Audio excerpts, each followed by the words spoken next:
ये कहानी रामनगर नाम के एक छोटे से गांव की है। रामनगर गांव के लोग साधारण जीवन जीते। गांव में ज्यादातर किसान थे जो अपनी आजीविका के लिए बारिश पर निर्भर रहते। इसी गांव में सोनू नाम का एक किसान रहता था। सोनू मेहनती और ईमानदार था, लेकिन वो हमेशा अपनी किस्मत को कोसता रहता था। आखिर कोसे भी क्यों ना, सोनू बहुत मेहनत करता था, परंतु उसकी फसल कभी समय पर नहीं पकती और जब पकती तो बारिश या सूखा सब बर्बाद कर देता। ये कहानी उसकी बदकिस्मती और एक अद्भुत मोड़ की है। रामू के पास एक छोटी सी जमीन थी जो अगल बगल से दूसरों की जमीन से जुड़ी हुई थी। सोनू जब अपने खेत पर पहुंचा तो वो देखता है उसके अलावा अगल बगल के खेतों पर काम करने कोई भी नहीं आया है। ये क्या, अब तक कोई नहीं आया? लगता है किसी को कुछ पड़ी ही नहीं है। चलो, अब इनके लिए तो मैं कुछ नहीं कर सकता, पर कम से कम अपने खेत का काम तो कर सकता हूँ। फिर कुदाल लेकर अपने खेत पर काम करने लगता है। काम करते करते सुबह की दोपहर हो जाती है, पर सोनू अपने काम करने में इतना व्यस्त था कि उसे तो समय का पता ही नहीं लगता है। तभी थोड़ी देर में उसकी पत्नी पूजा उसके लिए खाना लेकर आती है। सुनते हो, आओ आकर खाना खा ले।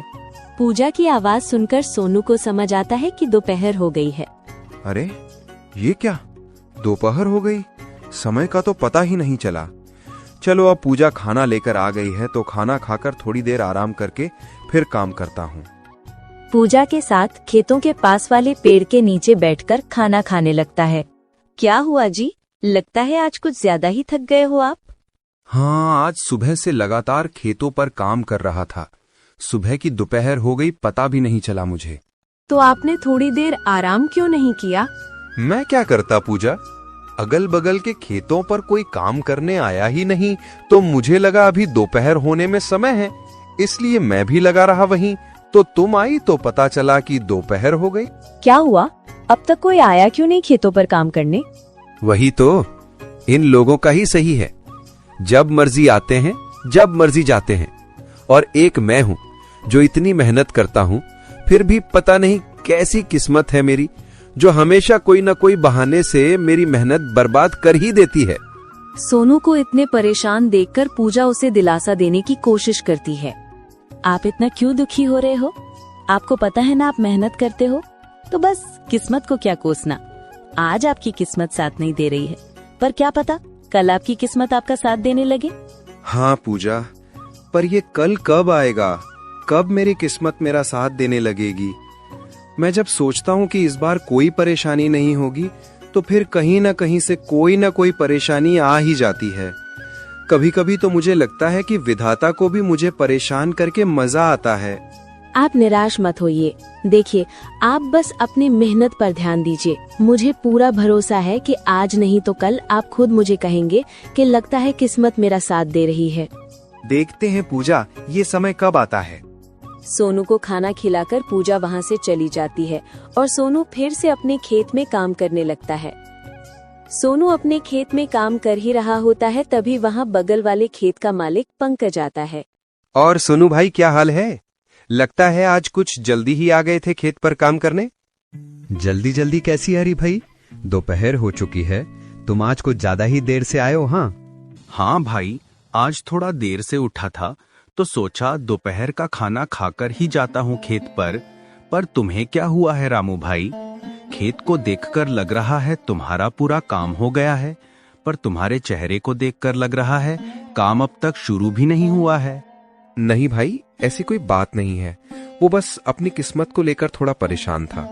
अरे सोनू भाई, कब तक अपनी किस्मत को कोसते रहोगे और कब तक किस्मत के भरोसे चलते रहोगे? अब किस्मत को कोसू नहीं तो क्या करूं भाई?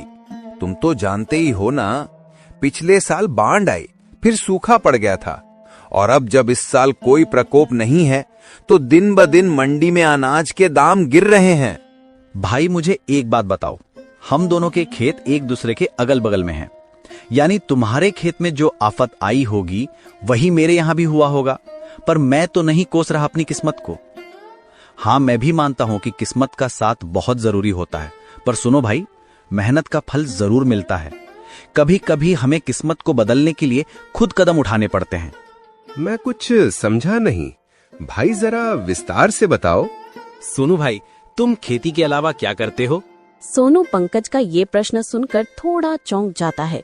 उसे लगा कि शायद पंकज के पास कोई ऐसी बात है जो उसकी समस्या का समाधान कर सकती है। पंकज भाई, मेरे पास खेती के अलावा और कोई काम नहीं है। मेरे पिता और दादा भी यही करते थे। पहले दादा की जमीन पिताजी को मिली थी और अब मुझे, तो हम हमेशा से अपनी जमीन पर ही निर्भर रहे हैं। देखो भाई, वो पहले का समय था जब खेती किसानी से तुम अपना और अपने घर वालों का पालन पोषण कर सकते थे, पर अब तुम्हें उसके अलावा भी कुछ करना पड़ेगा। पंकज भाई, खेती के अलावा क्या करूं मैं? भाई मैं तुम्हें बताऊंगा नहीं, दिखाऊंगा। पहले तुम फटाफट से अपना सारा काम निपटा लो और मैं मेरे खेत का काम कर लेता हूँ। फिर मैं तुम्हें मेरे साथ अपने घर ले जाता हूँ। ठीक है भाई, मैं अभी अपने खेत का काम निपटा लेता हूँ। फिर दोनों अपने अपने खेतों में काम करने लगते हैं।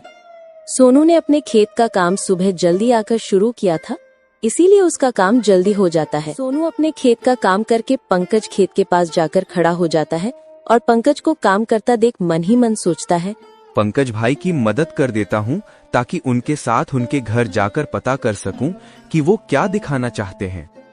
पंकज भाई रुको, मैं आपकी मदद कर देता हूँ ताकि आपका भी काम जल्दी हो जाए। ठीक है सोनू भाई।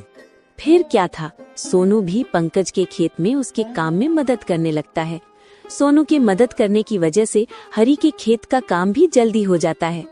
धन्यवाद सोनू भाई, आपकी वजह से आज मेरे खेत का काम जल्दी हो गया। धन्यवाद किस बात का भाई, आप भी तो मेरी मदद करने वाले हो, तो मेरा भी तो फर्ज बना है आपकी मदद करना। हाँ भाई, चलो मेरे घर चलते। फिर दोनों वहाँ से पंकज के घर की तरफ चले जाते हैं। चलते चलते दोनों हरी के घर के पास पहुँच जाते, पर घर में जाने से पहले पंकज सोनू को बाहर ही रोक लेता है। सोनू भाई, तुम बहुत परेशान थे, इसीलिए मैं तुम्हें अपने साथ अपना ये राज बताने लाया हूँ। पर मैं जो तरीका तुमको बताऊंगा और घर पर जो चीजें तुम देखोगे वो तुम किसी और को नहीं बताओगे। पंकज की ये बात सुनकर सोनू थोड़ा चौंक जाता है और सोचने लगता है, मुझे कुछ गड़बड़ लग रहा है, वरना पंकज भाई ऐसी बात नहीं करते। पता नहीं वो घर पे मुझे क्या दिखाने वाले हैं। अरे सोनू भाई, कहाँ खो गए? डरो मत, मैं तुम्हें जो दिखाने वाला हूँ उसकी मदद से तुम्हारी मेहनत कभी बर्बाद नहीं होगी, चाहे सूखा पड़े या बाढ़ ही क्यों ना आ जाए। सोनू थोड़ा परेशान तो हो जाता है, पर फिर भी वो पंकज के साथ उसके घर में जाता है।